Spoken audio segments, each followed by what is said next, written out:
If Thou Shalt Confess by J.K. Van Baalen, 1953.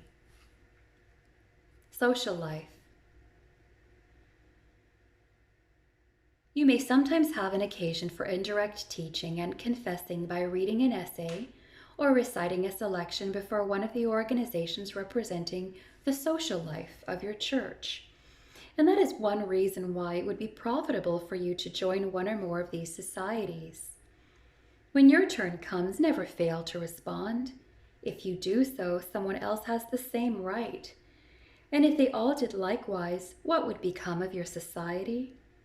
But there are additional motives.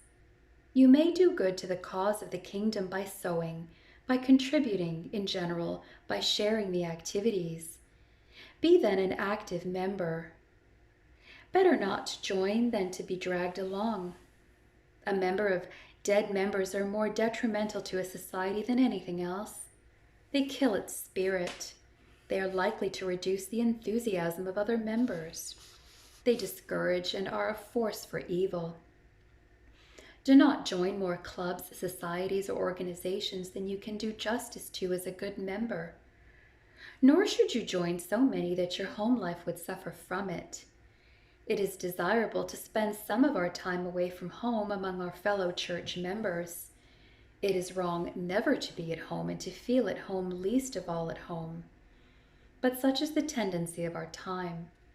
That is why we would seriously warn you. It is not right to be gone from home every single night. That breaks up the family life. And a nation where the family life has ceased to thrive is doomed. Another consideration why you should join the social life of your church is that it will develop friendships within the range of like-minded Christians. This is always necessary, but particularly so in the teens and early 20s. Worldly ties, especially with the opposite sex, should be guarded against. They will seldom promote spiritual growth and rarely influence the other party for good.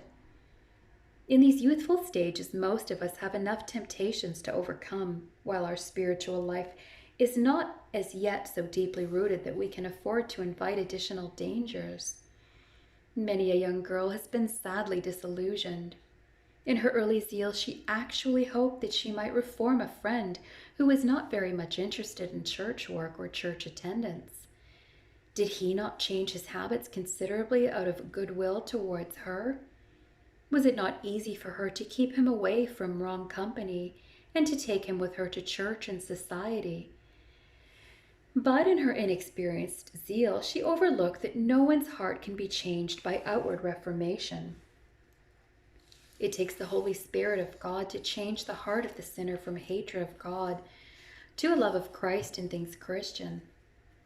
And though it pleases him to make use of human instruments to attain to this end, at no time may one's future be made to depend upon a possible, but as yet in no wise certain outcome of the experiment. Now the latter is done not only where it has come to a public engagement, but in all such cases where hopes are encouraged and bonds are formed from which it will be hard to break away later. It is a theory based upon numerous facts that the chances are far greater that the confessing member will drift away with the other party after or even before marriage, and that the latter will continue to permit the other to reform him once his goal is reached. There is an endless multitude of unhappy unions, all of which were begun in this well-meant but unwise manner. If this were not the sad truth, there would be no need of dwelling upon the matter with so many words. But the very fact that confessing Christians can associate so easily and so intimately with non-believers raises the suspicion whether their confession has been true. For if Christ is indeed first in our hearts, how can we become so intimate with those who are lukewarm toward him? And again, remember that you are not wiser than Solomon, for whom, though he was the wisest of all men, heathen wives became a snare beyond the power of his resistance. And be not unequally yoked with unbelievers, for what fellowship have righteousness and iniquity? But seek ye first his kingdom and his righteousness, and all these things shall be added unto you. 2 Corinthians 6, verse 14, and Matthew 6:33. Coming back to the social life of your congregation in the narrower sense of the word, I would add, attend only those meetings where you can either bring something or receive something worthwhile. Never look upon anything connected with the church as a mere source of fun.